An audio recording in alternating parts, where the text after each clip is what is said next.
Good morning everyone. എഴുന്നേറ്റു, ഫ്രഷായി, പ്രാർത്ഥന കേട്ടു. ഇന്ന് ലേറ്റായി. ഇനി എന്തായാലും പെട്ടെന്ന് മീൽ വൺ എടുക്കണം. ഇന്ന് ക്ലാസ് ഉണ്ട്, പക്ഷേ ക്ലാസ് അല്ല, ഇന്ന് എറണാകുളത്ത് പോകുന്നില്ല, കാരണം ഇന്ന് എക്സാമാണ്. അപ്പം എക്സാമിന് പിന്നെ എനിക്ക് 2 വട്ടം എക്സാമിനൊപ്പം പോയിട്ടില്ല. ഞാൻ ഓൺലൈൻ തന്നെ എടുത്തുകൊണ്ടിരുന്നത്. അപ്പം ഇന്ന് എക്സാം എഴുതണം. അത് കഴിഞ്ഞ് വൈകിട്ട് ക്ലാസ്സസ് വരുന്നുണ്ട്, പക്ഷേ അതിൻ്റെ മുമ്പ് ജിമ്മിൽ പോകണം. എല്ലാം സെറ്റിൽ ചെയ്ത് എല്ലാം പക്കയായിട്ട് പോകണം. അപ്പം പ്രാർത്ഥന കേട്ടു, ബൈബിൾ വായിച്ചു, അങ്ങനെ എല്ലാം പൊയ്ക്കൊണ്ടിരിക്കുകയാണ് ഇപ്പം. അപ്പോൾ ഇനി മീൽ വൺ എടുക്കാം. Meal one ready. പഴമുണ്ട്, എൻ്റെ മുട്ട പുഴുകൊന്നുണ്ട്, നാളെ മുട്ട മീൽ വൺ കഴിക്കാം. അപ്പോൾ മീൽ വൺ കഴിഞ്ഞു. ഇനി എന്താ പറയുക, ഇനി എക്സാം എഴുതണം. പിന്നെ ബൈബിൾ വായിച്ചില്ല, ഞാൻ നേരത്തെ ബൈബിൾ വായിച്ചതാണ് ഓർമ്മയില്ല. ഇനി ബൈബിൾ വായിച്ചില്ല, ഇനി ബൈബിൾ വായിക്കണം. അപ്പം എക്സാം എഴുതണം. അപ്പോൾ അങ്ങനെയാണ് കാര്യങ്ങൾ. അപ്പോൾ ഒന്നെങ്കിൽ ബ്രേക്ക്, അല്ലെങ്കിൽ ബ്രേക്ക് നമ്മുടെ ക്ലാസ് കഴിഞ്ഞിട്ട് എക്സാം കഴിഞ്ഞിട്ട് മീൽ ടു എടുക്കണം. അപ്പം പാക്കല മീൽ ടു, പിന്നെ മുട്ട, തോരൻ, ചപ്പാത്തി. Gym time, guys. As usual, sweet potato. 100 grams. 721. Sorry, 270. അപ്പോൾ അത് കഴിച്ചിട്ട് കുറച്ച് തന്നെ ജിമ്മിൽ പോകും. അപ്പോൾ റെഡിയായി, ജിമ്മിപ്പോൾ റെഡിയായി. പ്രീ വർക്കൗട്ട് സ്വീറ്റ് പൊട്ട എടുത്തു, 270 grams. അത് കഴിഞ്ഞ് ഇപ്പോൾ റെഡിയായി. ഇനി ബൈക്ക് എടുക്കുക, ജിമ്മിൽ പോവാം.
ഇപ്പോൾ വീട്ടിലെത്തി.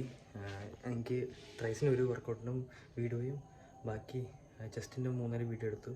പിന്നെ എനിക്ക് അത്രയെടുക്കാൻ പറ്റുള്ളൂ. കാരണം ഞാൻ ആപ്സും എല്ലാം ചെയ്ത് കഴിഞ്ഞു. തിരക്കുണ്ടായിരുന്നു. ഇപ്പോൾ കസിൻസും ഉണ്ട്. ഇപ്പം ഒന്നും പോസ്റ്റ് വർക്കൗട്ട് ഒന്നും കഴിച്ചില്ല. ഇനി ഫൈനൽ മീൽ അവരോടാണ് കഴിക്കുന്നതും. അത് മീനുണ്ട്, പിന്നെ ചപ്പാത്തിയുണ്ട്. പിന്നെ എത്രമാത്രം ഉള്ളിച്ച തിരക്കും കൂടിയാണ്, അത് വീഡിയോ പെട്ടെന്ന് മൈൻഡപ്പ് ചെയ്യുന്നത്. അപ്പം എല്ലാവർക്കും നല്ല ദിവസം വിശ്വസിക്കുന്നു. നല്ലൊരു ദിവസം ഞാൻ നല്ലൊരു വർക്കൗട്ട് ചെയ്യുന്ന, നല്ലോണം വെള്ളം കുടിച്ചെന്ന് വിശ്വസിക്കുന്നു, നല്ല ഫുഡ് കഴിച്ചെന്ന് വിശ്വസിക്കുന്നു. ഓക്കെ, അപ്പം നിങ്ങൾ വർക്കൗട്ട് ചെയ്തതിന് please let me know in the comments. അപ്പോൾ ഇഷ്ടപ്പെട്ടാൽ ലൈക്ക് ചെയ്യുക, സബ്സ്ക്രൈബ് ചെയ്യുക, keep supporting and let's go. അപ്പോൾ ഗുഡ് നൈറ്റ് ഗൈസ്.